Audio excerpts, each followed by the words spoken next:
Hey guys, it's Blockchain Brad, and today we are talking about all things NOS, or better known as the Neo operating system. It's well and truly led by someone that's well versed into the developing field of blockchain, and that is none other than Dean. As the CEO and founder, thank you very much for being here on the channel today. Thank you. Yeah. Not a problem. Now, mate, you are essentially leading the way with regard to changing up how dApps can operate and move into a more internet level of capacity. It even states things like you want to be safer, you want to be more transparent, and essentially the red pill, swallowing the idea that you can essentially really change things up with the game with regard to how we can build out the capacity of dApps in this space. What's the plan, Dean? How are you going to do that? Tell us exactly what NOS stands for. Sure. I like that you mentioned the red pill. That's from the trailer, right? Right. Yeah, it was a pretty impressive trailer, I have to tell you. Well, thank you. Thank you. Yeah, thank you. I made it. Oh wow, well done. Yeah. So the red pill.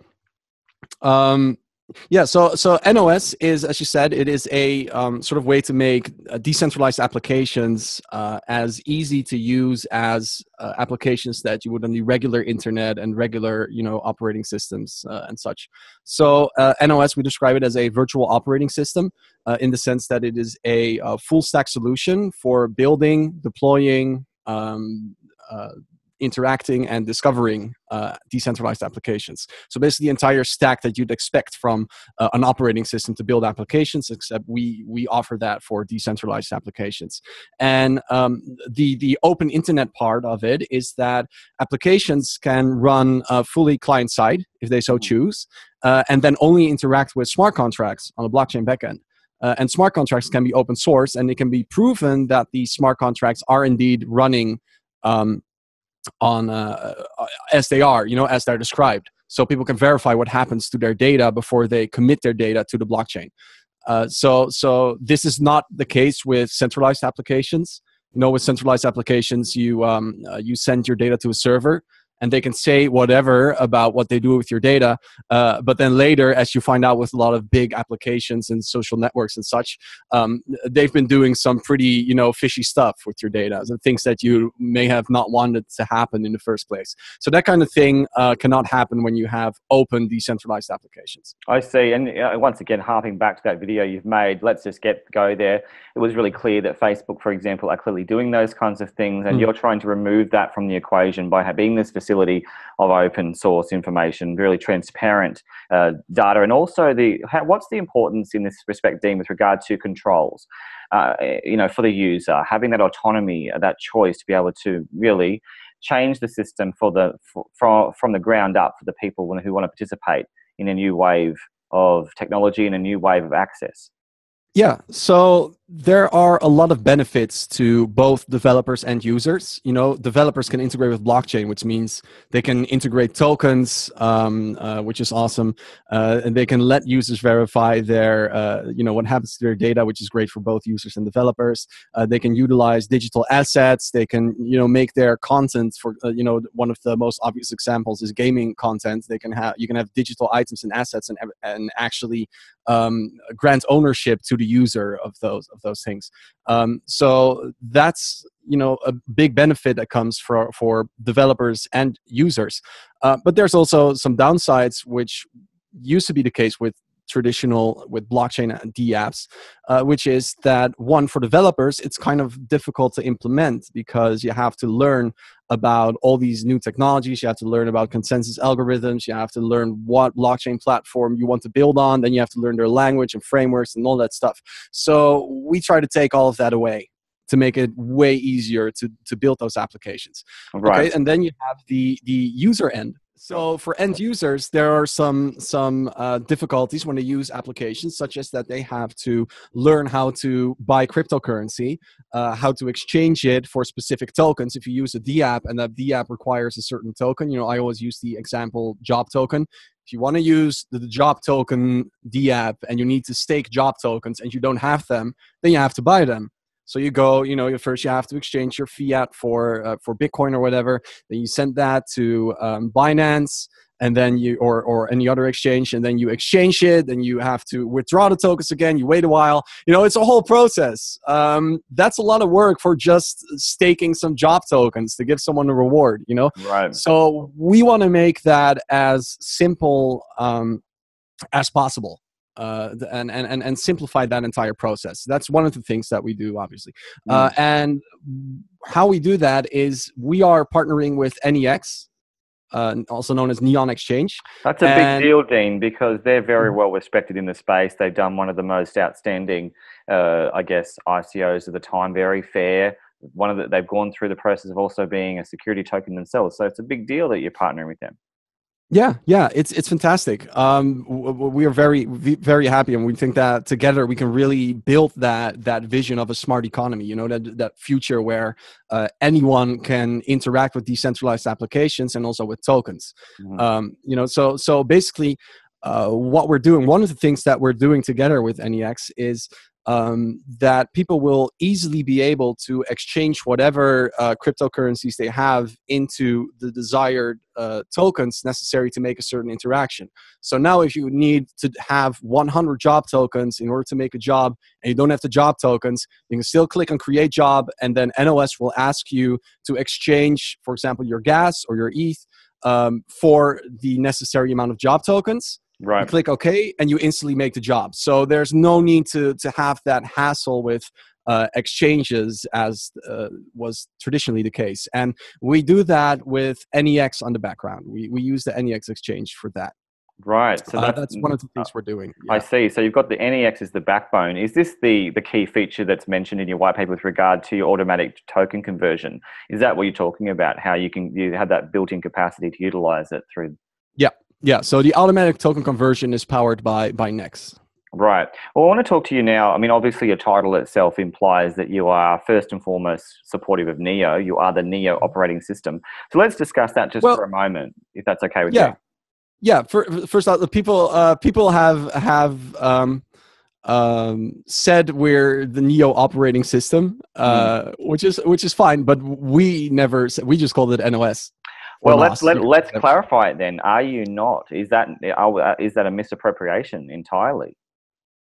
I mean, so the name NOS, it was I decided to call it NOS because from my standpoint, I have been very involved with the NEO community, and we are based on a build of NEO smart contracts, our name service, etc., our token. It's all based on NEO, but we will support several blockchains. So there's an important distinction in that. We run on NEO.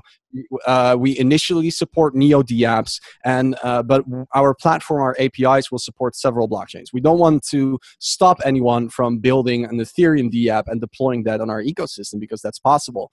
And people are already doing that. There's one swap dApp which someone made, which allows you to instantly exchange NEO from your NOS wallet into ETH if you want to, and back. So in order to make those kinds of dApps even more accessible, it is important that it can be secure, so people can also interact with the Ethereum blockchain, for example, from their NOS wallet. And dApps do not have to ask people for their Ethereum private key. So we want to make it as simple as possible for people to use dApps on any platform, and dApps will never have to ask people for their private keys in order to interact with them. And there are a lot of interesting cases where some dApps might want to integrate both. They want to have some functionality on NEO and some other functionality on Ethereum or any other popular platform.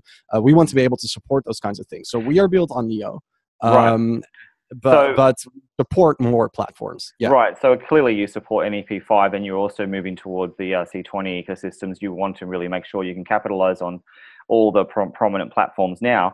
But again, thank you for explaining that, because for those who don't know, it's really about being the N operating system. Let's just say that for the moment, because you are an operating system, that is the core design, but being agnostic is the key point, is that you are designed to really facilitate as you move forth. It's obviously going to move beyond even Ethereum and NEO, no doubt. But let's talk about some of the specifics though as well with regard to the inherent design itself. Now, one of the things is you have the browser, the internet browser, known as the NOS browser. Talk us through that, exactly what it is and why it's important the way you've designed it.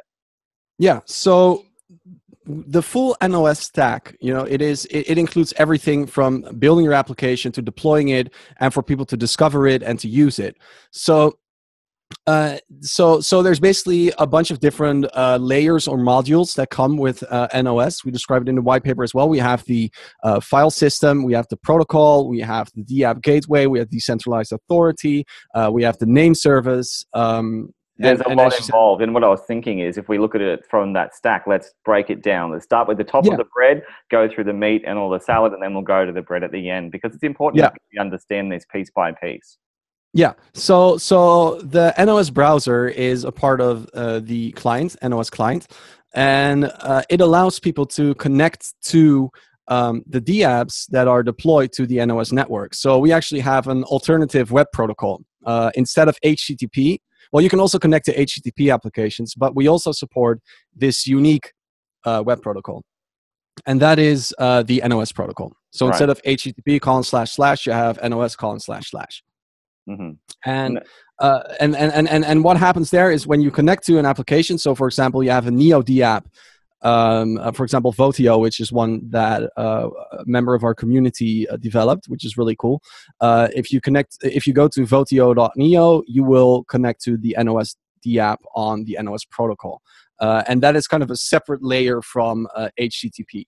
So you connect to a client-side DApp. You know that there's no server-side processing of your data. You know it's safe, and you have complete insight over what happens with your data. So that part is what sets the NOS browser apart from other browsers, is that it allows users to connect to the real decentralized sort of internet that we're offering. Right. Now, obviously, you mentioned before that's key to that whole the stack design. Let's now talk about the file system itself as well, Dean. That's another aspect built into it. Why is that important? And I guess, why does it add to the complexity of innovation that you're really providing? Right. So the NOS file system is a way for developers to distribute their files in a decentralized manner.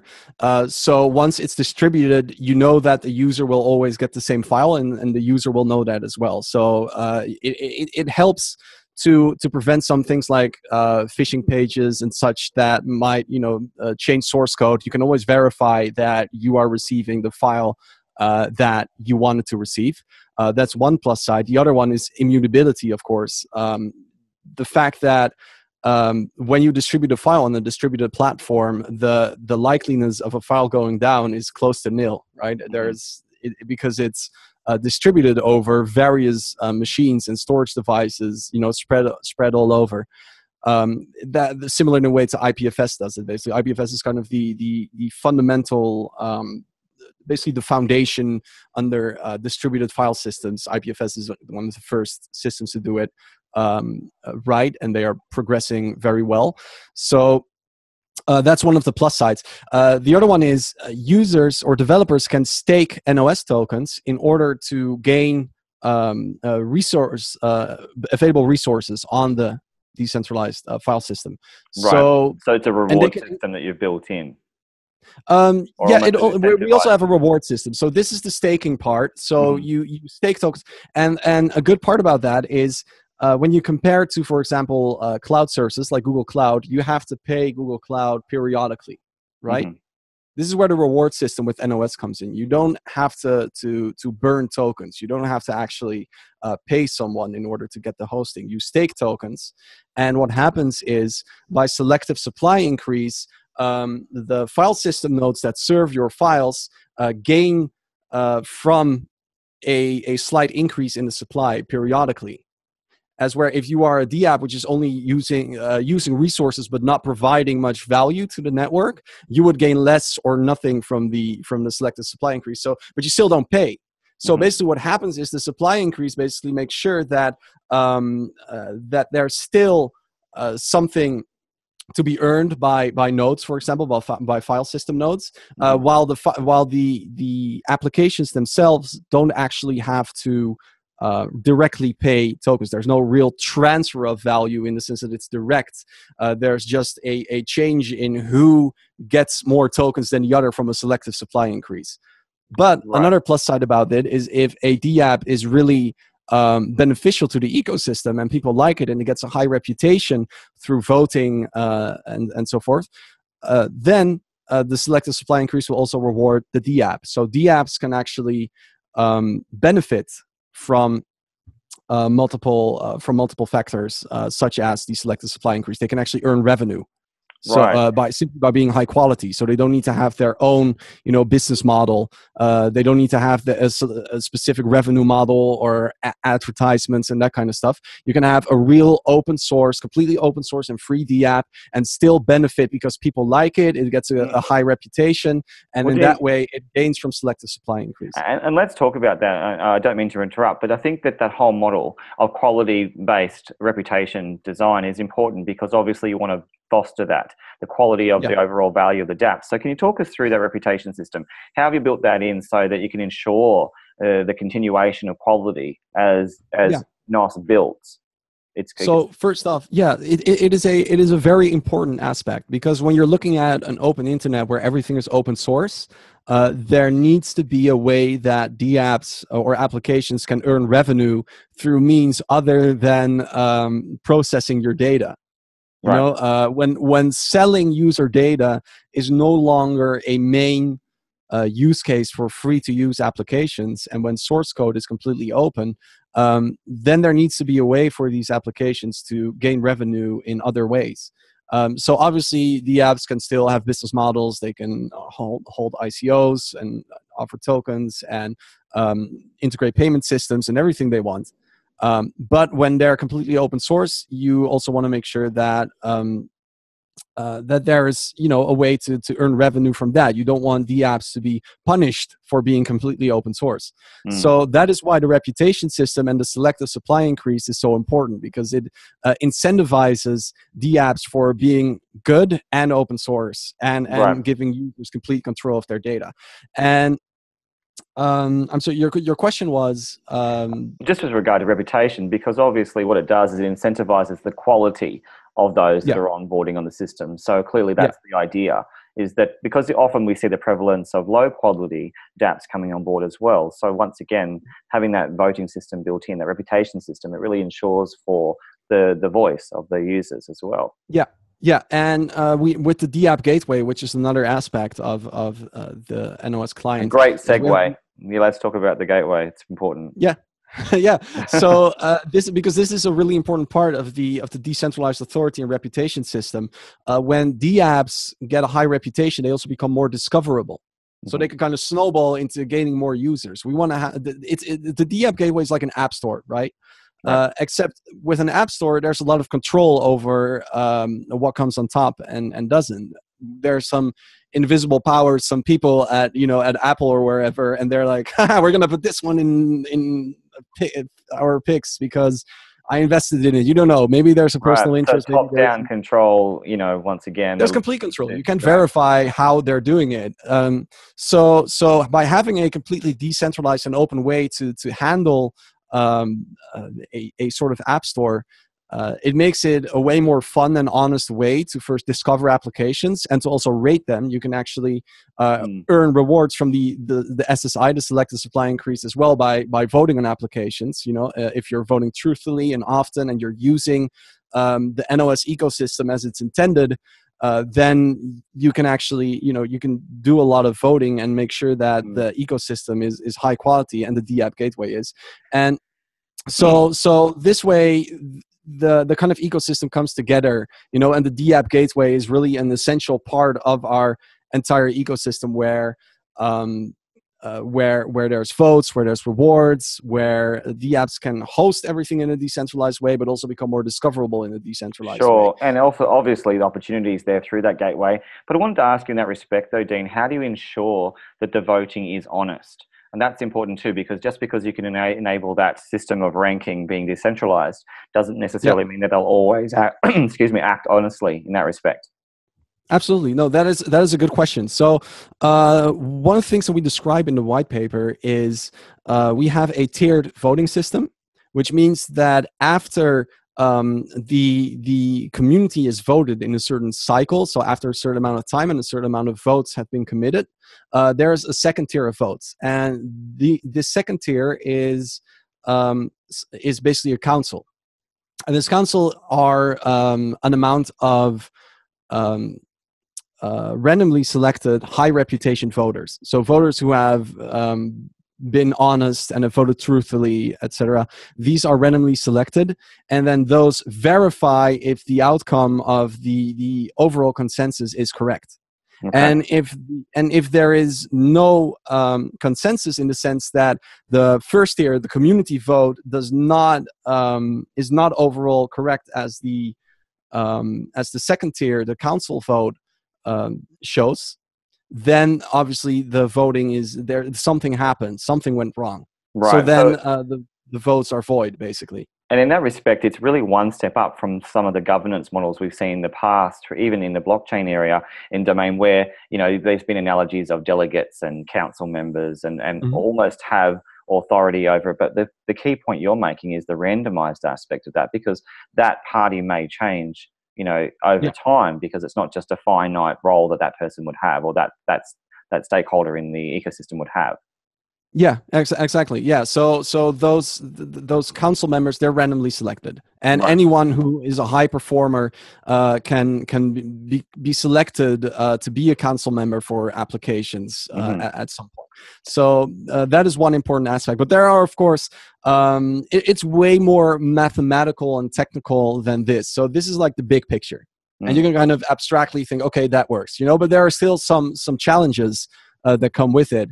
And we are researching and analyzing all the different possibilities and how we weight votes, and what the balance is between how many tokens you stake as a voter and how you vote as one single person, and of course spreading tokens over different wallets. There are a lot of different aspects, and you want to make sure that abuse is kept to a minimum, if not completely impossible. It sounds like it's very much an ongoing process of consistently updating the mathematics, the algorithms behind it, to afford this kind of, open source, very transparent and very fair system. And I think that people would appreciate that the efforts you've gone to, particularly to inject that randomization feature in, that is quite innovative, because once again, it just reassures people that you're trying to be as equitable as you can. Allow people to have more of a open source position where essentially the whole ecosystem is built on allowing for, I guess, a means in which the operating system itself can operate in the most transparent fashion possible. Yeah, absolutely. So obviously with the stack as well, if we hark back to that, now you also got the APIs themselves as well, Dean. Can we talk about that with regard to the stack? How important is it to have the NOS APIs and what they're doing? Right. So we have the NOS APIs or NOS APIs. You can call it either. We're fine with that. So the APIs allow people to build applications in an innovative or not innovative, in a manner that you would as you would build a normal web application. We have our APIs integrated with React starter kits, Angular, Vue.js. It is completely in JavaScript, so it makes it very easy to build an application that interact with smart contracts. And the cool part is we released those APIs, the first version of our APIs and the client, in back in April when we first announced. That was the first thing we did. We didn't release a white paper. We didn't announce our final TGE date or say the KYC is now, or look under your chairs or whatever. It is we really wanted to show that what we're doing is in the right direction, so people can see what direction we're taking, how capable we are of doing what we say we're doing, and that's why we released the MVP client and the APIs first. And only months after we have further developed the API. We're in version 0.3 now. It looks great, and it's advanced, and we keep integrating more and more features. The last update had over 120 new features, updates, fixes, all that stuff. And this is, you know, kind of the direction we're taking. And the APIs make it so that developers can build these applications in a very simple manner. And we wanted to give people the opportunity to do that before we held the TG, so people can decide if what they're doing is the right thing. And it has been provably, it has been very evident that people really enjoy using the NOS APIs to build DApps. We have some really cool DApps being built, some of which have really unique use cases. That's kind of the importance and the benefits of the NOS APIs. Right, and what's exciting is you're sort of back mapping in the sense that you're trying to gear it from a more pragmatic standpoint. You want to show the evidence that you can do this. You can literally have the capacity for people to now build dApps.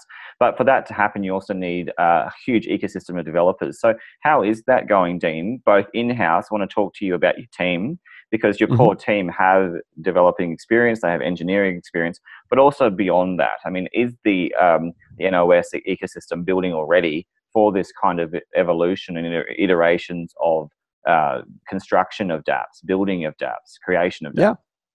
Yeah, for sure. So the first thing we did was we have an interesting pre-sale where we have 3 tiers in our pre-sale, and they're all exclusive. And basically, to get first tier pre-sale access to our pre-sale, which basically guarantees you to max out your possible allocation, was only granted to people who either participated in or won the design competition that we had, or if you built a proof of concept working DApp on NOS. Or contributed to the NOS code base. So you needed to be really involved as a developer or involved with the community as a designer in order to gain access to our pre-sale. Wow. So it wasn't a case where if you had the money, you could simply arrive at the door of the NOS headquarters and say, look, I've got the cash, I'm ready to go. You actually demanded that they could prove that they were value add to your ecosystem, particularly for your developers. Yeah, well, demanded is a strong word.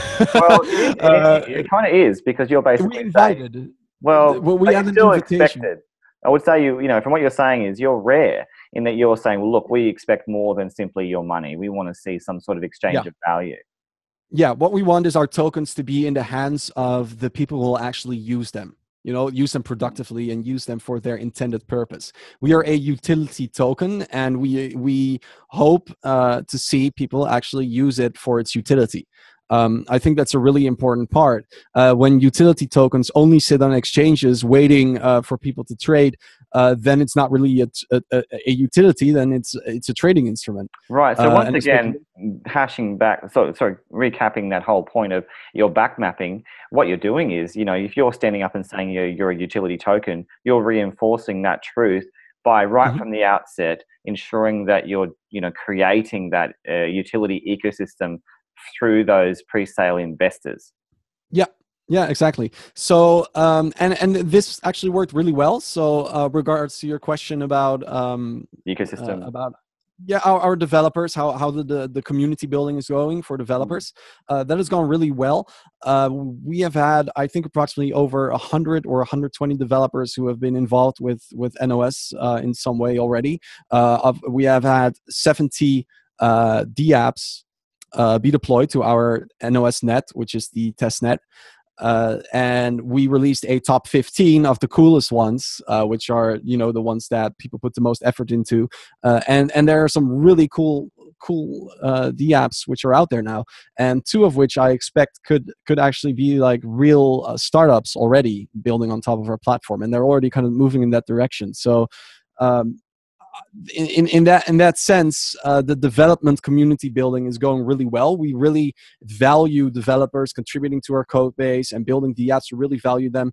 We consult them, we help them, and we really try to build it out in that way by offering these cool things, like tier 1 pre-sale access or other kinds of actions. We plan to host and be involved with hackathons all over the world as well. We want to make sure that people can use our applications and actually build something in the 1 or 2 days that hackathons usually take. It's very difficult when you have a blockchain hackathon and the largest part of the hackathon is just setting up your private net or connecting to a testnet. But with NOS, things become so much easier. So we expect that hackathons are actually a very will actually be a very valuable aspect to NOS as well. I see. And no doubt in that respect as well, Dean, what you're basically trying to ensure is that people hold and respect the value of the utility. And obviously a developer is going to regard that in a very different light than, say, for example, a VC, or not saying that they shouldn't be investing in these, but certainly the perspective would be different, because it's very much geared in the future capacity of that to be exchanged throughout the ecosystem for the purpose it's designed for, rather than simply offload it for the capital investment. Yeah, absolutely. So we are going to be locking up our company tokens, which were initially supposed to be distributed to the company immediately on TGE. And this was around 100 million tokens, which is 10 million USD value. But we decided actually to lock them and distribute them over a year. So instead of the initial circulating supply being around 28 million, it is now reduced to 19 million USD. Okay, can I just interrupt you for a moment there? That's a pretty big change, Dean, to make. How has that been? How has the sort of response been from those who are the investors so far? Obviously, you're in discussion with them. How have they taken that kind of change? That's a big deal that you've tried to extend that lockup period. Well, it's only for us. This is a completely voluntary choice by ourselves to lock up our own tokens. There was already a distribution period for our private sale, which has no bonuses and is distributed over the course of 9 months. We decided to have our own company tokens and actually lock them up and distribute those over a course of 1 year. So we're actually locking those up for longer than the private sale investors, because there are several considerations. I don't mean to interrupt, but I think that makes a lot of sense for those who want to do a proper analysis. If they could see that you had some means of access to your own token as team members well and truly before even the strategic investors, that would not bode well for a lot of people. So it does make sense you are making those changes, because that suggests that you have long-term interest in the actual tokens themselves. So the tokens for the team members are locked up for 2 years. Actually, they're distributed over 2 years. So 1 year, 1 year, nothing. And then over the course of 1 year, it's distributed every quarter. These really relate to the company reserves for developing the company, funding the ecosystem, that kind of thing. Those tokens dedicated to that, those are the ones which were initially instantly available, which we are now locking up for a period of 1 year. Right. And how have you found the reaction to your own team? Has it been easy to achieve sitting at the boardroom making these decisions? No, it's fine. It's absolutely fine. We it just makes sense in every aspect. Well, we're not locking up all the tokens. We're locking up 90%. There's 1 million USD, which is instantly available for company funding and rewarding users, contributors, etc. And then after 3 months, we have the first batch of our locked up tokens come in, etc. And from an economical perspective and a financial perspective, it just makes total sense to do that. So the decision was quite easy. Yeah. Well, now that we're talking about the token and the ICO itself, obviously you're focusing on a public sale as well. Can you talk us through just exactly what the plan is with regard to how people can access it? What's the maximum they can contribute? Those kinds of things. So the TGE, we call it a token generation event, is also a cool original process. So people can only participate using NOS Client.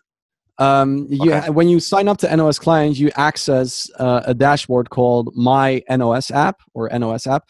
And this is the KYC contribution and testnet domain, testnet DApp management platform, basically. And what this allows you to do is you sign up and the application instantly receives your NEO address from NOS Client. So your NEO address is already bound to it. But then you can do the KYC, which is very, easy, really user-friendly. Yeah, it's a straightforward experience.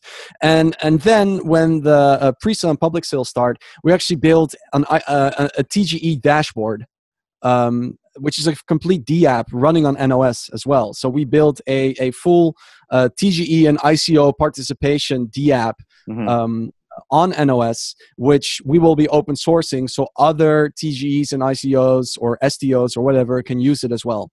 and make their own completely branded, secure, and safe token generation event application. So you don't have to instruct users to participate from a specific wallet. You can actually have your own branded experience.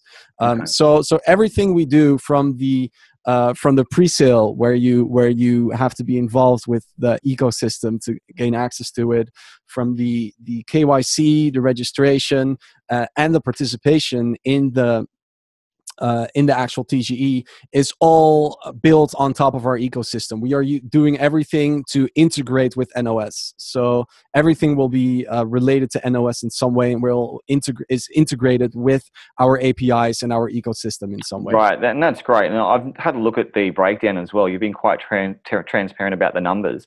But if we could talk about the caps as well, with regard to how much a contributor can make if they want to take part in this ecosystem as well.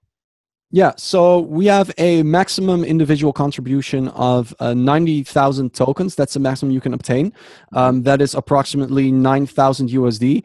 This is an approximate number because once we basically set the NEO value, the NEO price, we want to make sure that people can contribute with whole numbers of NEO, because you can't have divisive numbers. Right. Yeah.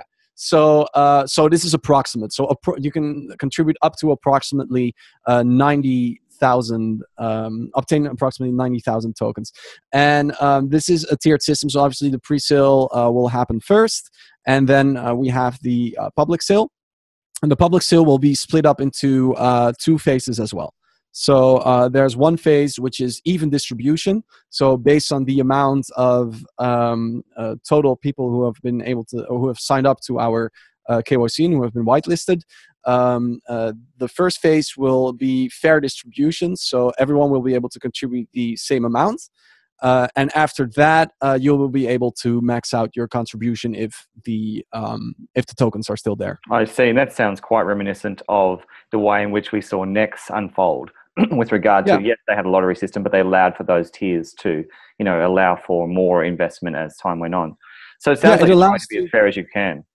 Yeah, exactly. We want to be as fair as we can. We have no bonuses, and we want to spread out the tokens to the community. Something which is also cool, which is what happens with the token lockup, which is one of the major reasons that we do it as well. Locking up the company funds for a year is, or distributing them over a year, is making sure that around 83% or so of the tokens in circulation after TGE will be in the hands, or can be in the hands, of the community. This is right. So 83%. So that's a large percentage. That is very large. That essentially means that you can ensure that in the time in which all of the other initial investors, who rightly do get certain benefits because the degree of risk for them is greater the earlier they've invested in NOS. But what you're saying is that the amount of liquidity in the marketplace is significant by the time in which these original investors can engage in the ecosystem. Yeah, so the benefit to the private sale is actually the ability to obtain more tokens than the public sale, but there are no bonuses for them. Right. And Dean, what do you say to the criticisms? They're always going to be out there with regard to perhaps the tiered nature. I mean, you mentioned there are no bonuses. You've been very clear about that. But obviously there are different amounts of tokens, as you said, based on the access points for when they've entered. Do you think that that's commonplace, whether it be in the current TGE or whether that be in Wall Street with the IPO? Is that standardized across the board? This is a good question. So first off, let me explain that the only party who gained a bonus was Neo Global Capital, who have been our angel investor, and they invested back in May. Right. So they have invested way before. So we compensated for fluctuations and market situations and all that stuff by giving them a bonus and a discount. And this is all described in our white paper. We try to be as transparent as possible about all that stuff. Everything else is no bonuses. No bonuses. But as you said, they have the ability to obtain more tokens. And the answer is actually quite simple. Banks, actually, a lot of banks require you to have a certain amount of KYC information and AML information about the party who purchases your tokens. traditionally, or in a lot of cases, when people put in more than 10,000 USD, they have to provide a proof of the source of their funds. So they have to. So if an individual, a personal person, buys tokens and purchases for more than 10K, they have to provide, for example, a recent bill statement or a bank statement, and just a lot of private information that you may not want to send to a TGE. Right. And this is a requirement for a lot of banks for us to give if people put in an amount over 10,000. If a company does accept over 10,000, but does not require this information during their TGE, then I would actually be quite concerned, because then they would be in trouble trying to have an amount in fiat on the bank to run their company. Sure. So this is an important. This is actually the main reason that we limit to 9,000. And then the private sale is actually quite small as well. We only have 15% of the total supply allocated to the private sale. And we have a small amount of a small, selection of private sale participants, and these are selected by how they can contribute to the ecosystem. DApps, projects, and companies which would want to integrate with us in some way. Those are the participants that we value most. Absolutely. And they are prepared, so they get the benefit of putting in more than in the public sale.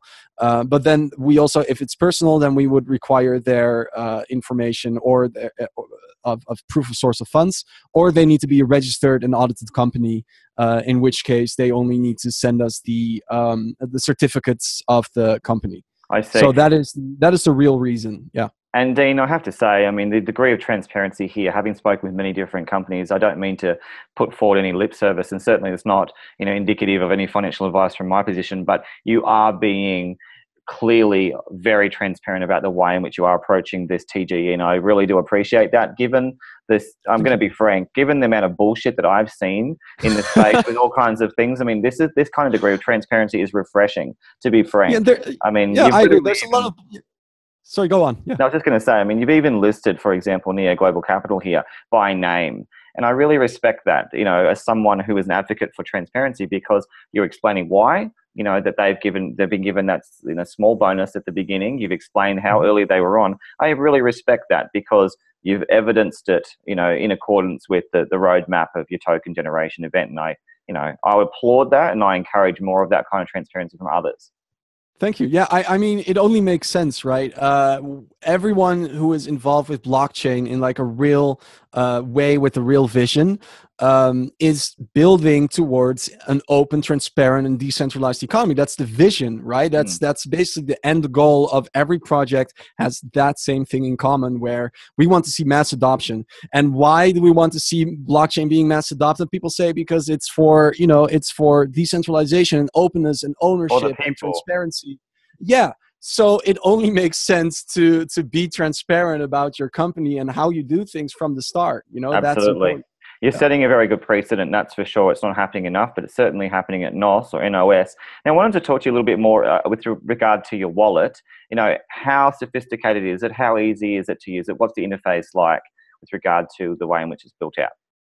Right. Okay. So the wallet is part of NOS Client.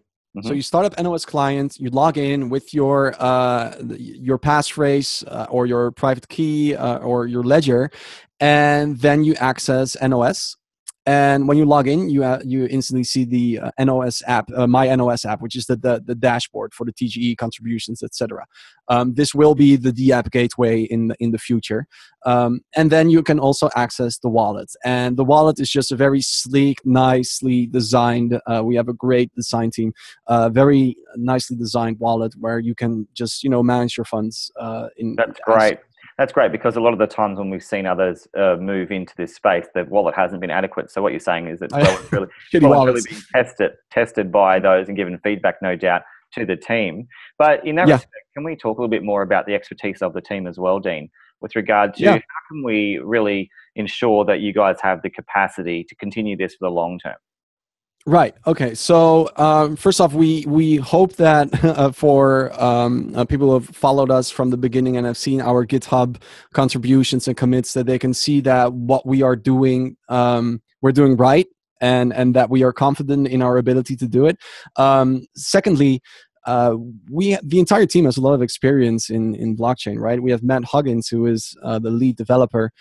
He has been the maintainer for the Neon wallet, which was basically the semi-official wallet for Neo. Yeah.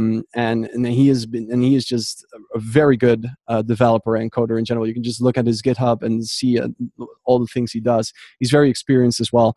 And then we have Jeroen and Maurice, who are both from Belgium, and they have built, for example, Neoblog, which is a really which is like Medium or WordPress, but it runs completely in a completely decentralized manner on Neo, on the blockchain with smart contracts, and it's also serverless, which is really cool. So there's really a minimal amount of server side code and that kind of stuff, and it can actually be ported completely to NOS to be like completely open source and decentralized. So there's a lot of experience and has been a lot of experimentation going back for a long time with in regards to blockchain and blockchain development from the team. And how big is your team? I don't mean to interrupt, but how big is it currently?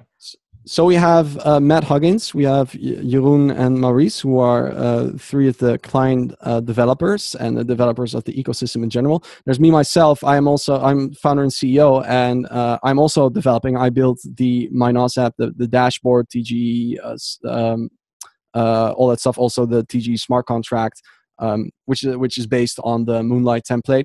So I do a fair bit of developing myself. I'm coming from a development background as well. I built ClickDJ, which is a big SaaS application for music marketing. Yes. It has been used by some very big artists and companies, like Universal Music, Sony Music, Spinnin' Records. So you all you really come from very strong development backgrounds. You're all very much. And the other thing I wanted to ask you is, what's the how's the connection between the COZ, the City of Zion, those kind of entities? How influential are they, and how impactful can they potentially be, given that you, particularly, and your team have such strong connections with these lead developing groups? Yeah. So one other thing is that we are all from City of Zion. Right, we're all very involved with City of Zion. I myself have been with City of Zion for, I guess, a year now. So basically, since it started, maybe a couple of weeks after it started, and the rest of the team has also been a long time part of the ecosystem in City of Zion. And I myself have been into blockchain and have experimented with blockchain since around 2011, when I accidentally discovered Bitcoin because I wanted to make a virtual currency, not related to blockchain, just like a virtual currency. People they do stuff, they play games and they get points, and then they can send it to each other, which would run on like a PHP backend and completely centralized. Totally shit idea. But at least you were thinking in that right direction, and you made the fortuitous discovery of the decentralized, first. Yeah, I wanted to register the Bitcoin domain name, and that's how I discovered Bitcoin. Right. Well, there you go. Yeah. So I'm sorry. Yeah. So our involvement with COZ is it goes back a while, since basically the epoch of COZ. Mm-hmm. We're all good friends, at COZ. We're not only colleagues. We are good friends. We are all, working towards the same vision and helping each other. Which once again, I don't mean to interrupt, but that also makes a lot of sense with the partnership you've now forged with Nex as well. Given that Nex and Moonlight. Yeah. Right. Yeah, because obviously they're all born from the engineering sector of blockchain. They're not born from marketing interests. So all of you are really trying to focus on that utility aspect right from the outset and prove that things can be done. But what do you say with regard to that argument, though, Dean, or that there is a dearth of utility right now? We're not seeing evidence of things actually operate in situ for the purpose of what they're intended. Are you at all concerned that there's any inherent risks with the NOS plan, that things could go awry and not actually lead into that space? So this is in relation to tokens, right? Right. So tokens and proof of utility for for the people. Yeah, exactly. Yeah. So the good part is about dApps is they don't have to integrate with tokens. You can just have verification of data, of user data, ownership of data and assets and that kind of stuff. And it doesn't have to relate necessarily to a number on the blockchain, which is essentially what tokens are. So that in that regard, dApps definitely have utility, and we will be seeing blockchain integrated in every regard to applications that you're seeing now, as people are moving towards valuing privacy and ownership of their own personal data way more than used to be the case, right? They also value ownership more in general, also of their assets and their money. That's why we're seeing Bitcoin gaining more and more mainstream interest. So in that regard, I feel like blockchain is definitely something which is here to stay. Tokens is, there are a lot of companies that introduce tokens which do not necessarily have a lot of utility, or which could simply be replaced by something like Bitcoin, and is only a ways to pay or something, Right. So right now, that kind of thing will die out. There has to be real utility, and it has to be used. And that is one of the parts that NOS is really interesting for, is because making it easy to use tokens, with the automatic token conversion, it actually makes it easier to use dApps that use tokens. Now, if you're going to use 4 different dApps, 4 different decentralized applications, for example, you have Qlink for managing a VPN and proxying people through your network, those kinds of things. I just said head. That's a very Dutch thing. That's okay. I accidentally leaked some Dutch in there. And you have RedPulse, for verifying research content and rewarding researchers, writing research in regards to China and internationally. You have the Lux token for Moonlight, which is for gaining a sort of dividend payout in gas, which is what people use to pay for things in the Moonlight platform, right? These kinds of things. These are 3 different tokens with 3 different utilities, and they all have different and they have different projects, and each token does something else. And if you're going to use these 3 different dApps, it would be a real pain if you need to exchange these tokens all the time, right? So, and in order to use them. So with NOS, it really comes back to that automatic token conversion, which makes it simple. You only need to hold 1 token, or you can hold 100. It doesn't matter. NOS, powered by Nex, will make sure that you can use any dApp and any token. So in that regard, we are going to see more accessibility to using tokens. That's because of your back-end support as well, through the we talked about before, and that's implying both the NEP, that's the NEO and the Ethereum tokens as well. You support through the back-end, both of them, don't you? Yeah, we plan to support both. Right now, we only support NEO and NEP5, and we are moving towards supporting Ethereum dApps and ERC20 tokens as well. We don't want to limit anyone. And that's really significant, because that's opening up a very broad spectrum of opportunity for the future of NOS. But I also want to talk to you about smart contracts as well. You've built in a universal system. Can we talk about that for a moment? What are the implications of this, and what's the whole benefit of it? Yeah, so everything we do is around simplifying development, right, and simplifying usage of dApps and tokens. And the Universal Smart Contract, the USC, this is basically a framework, as you'd expect from web languages, where you have a framework where, for example, I'm a fan of the PHP 7 framework called Yi2, which is like a model view controller kind of stuff, where you basically have a standard of coding and you can easily do different things. A good starting point, basically, like a starter kit. This is the kind of thing that we want to offer with USCs. So USCs will be templates which hold common functions for building decentralized applications. So you really have an easier starting point to build your dApp. So you don't need to start from scratch. You can actually reference and use a sort of modular and open smart contract that makes it way easier to develop applications. And there's also master USCs, which are already hosted on the blockchain, so you don't even need to build your smart contract. You can just use the storage. And so it's basically like a generic template to make it easier for someone. Yeah, exactly. A Okay. template, a starter kit, but also a hosted framework which is already on the blockchain if you want to use an existing smart contract. That's a good idea. I mean, it makes it a lot more seamless for those perhaps who don't want to go through the rigors of trying to create something from scratch. Yeah, it saves time and money for Hmm. startups to get like a POC up and running. Right. I want to talk to you about something a little bit different now with regard to your incorporated status. Now, my understanding is that you've gone through a lot of the processes that are involved in getting accredited in Malta. What's the reason why you did that? Why is it important to connect with a country like that? Yeah, Malta is an amazing country for blockchain and just startups in general. I really feel like there's a lot of countries right now in Europe which are trying to say like, oh, we're going to be the Silicon Valley of the EU, Yes, I've heard and that. yeah, from a lot of different countries. So, which is funny, is the EU, it's union, it's like it's a union, Yeah. everything's together. But no, everyone has to be Silicon Valley of Europe.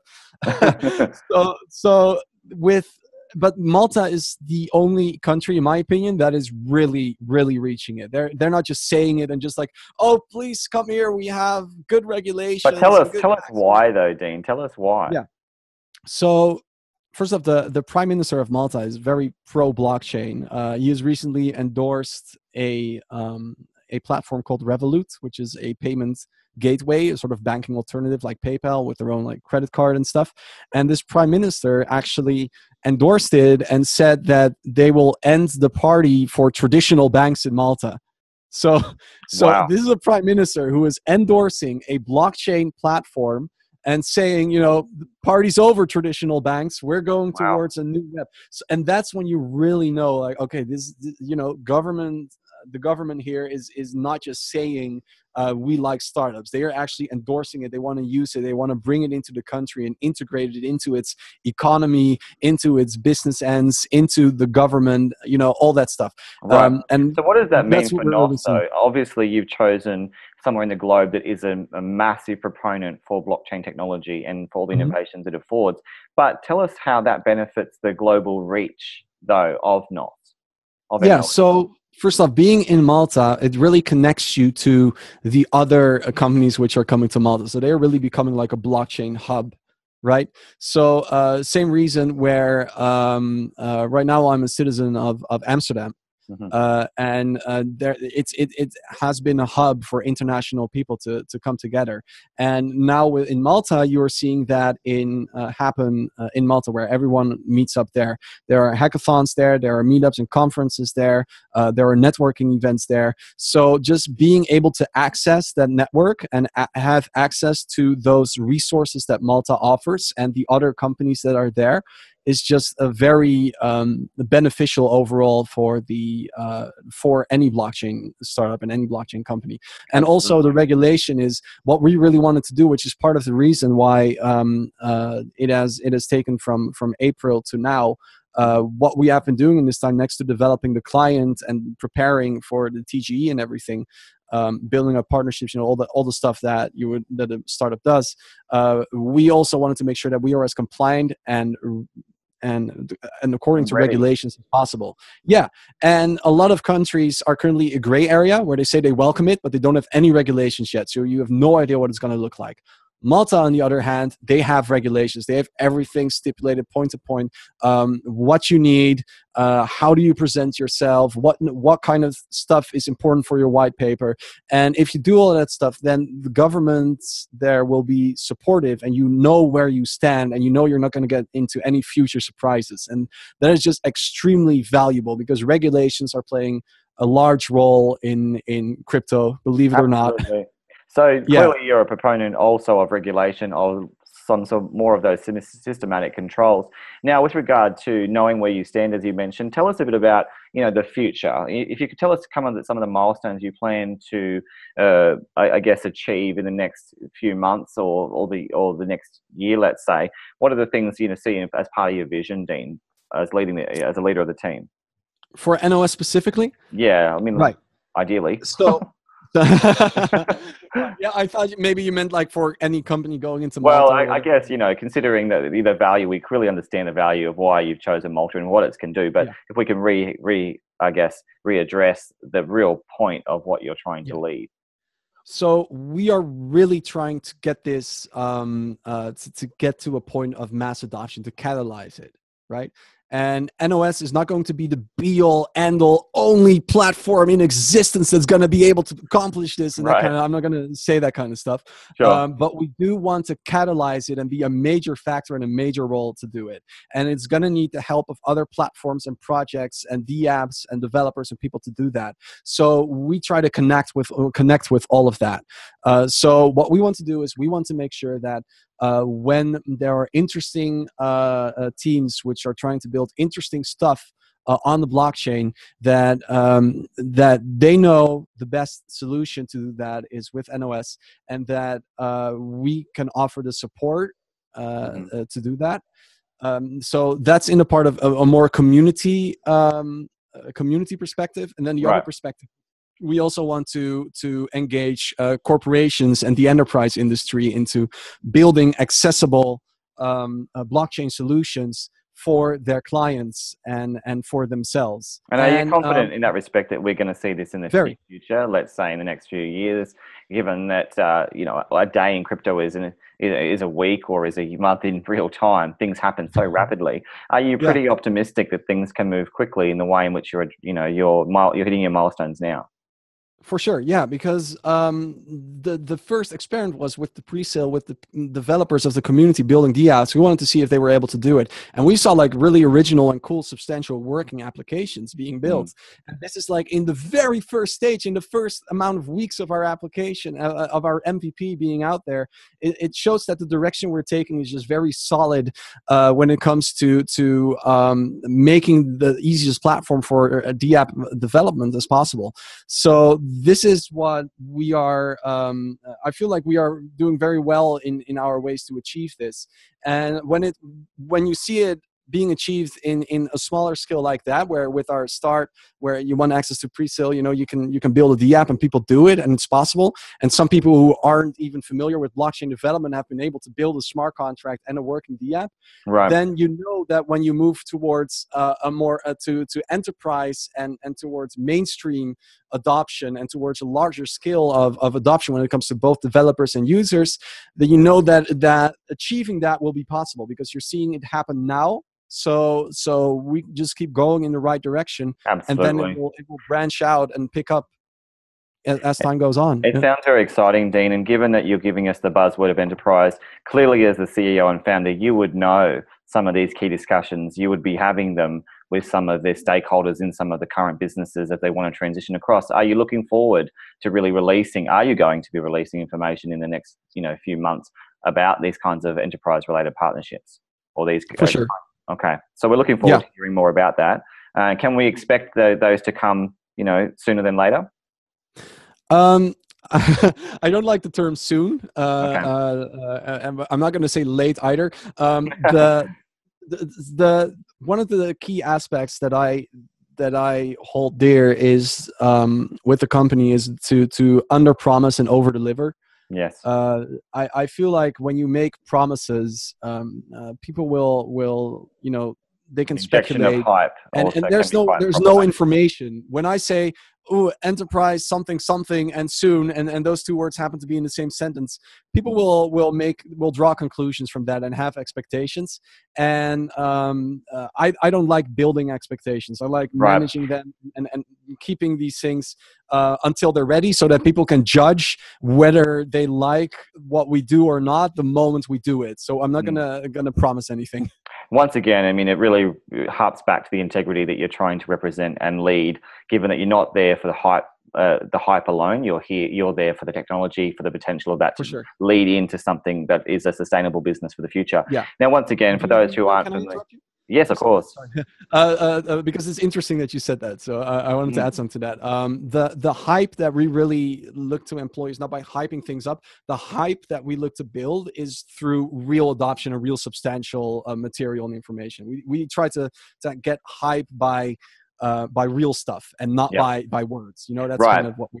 So it's all about earning the hype. You've got to do, walk the walk. To use that analogy of the teeth, they've got to do more than just simply be there. They've got to actually show that they have the ability to really explain and prove that they can be there for the long term. And that is only through doing. Now, once again, it's all about you being a consumer level, a level of adoption. You want to make sure that dApps have true use case, they're user friendly, and most importantly, they've moved to that traditional level of internet privilege and access, but really doing it in a new decentralized frame. So as the N operating system, as the NOS system, we really welcome you to the blockchain. We're looking forward to learning more about what you're going to be doing as you unfold. And we look forward also, Dean, Likewise, to learning more about what you have to offer as you become that true utility in this ecosystem. Thank you so much. That's a great conclusion, man. You're very welcome. Yeah. And it's likewise. It's a privilege to be in your show. No worries, mate. And we'll talk again soon, hopefully. Yeah, thank you.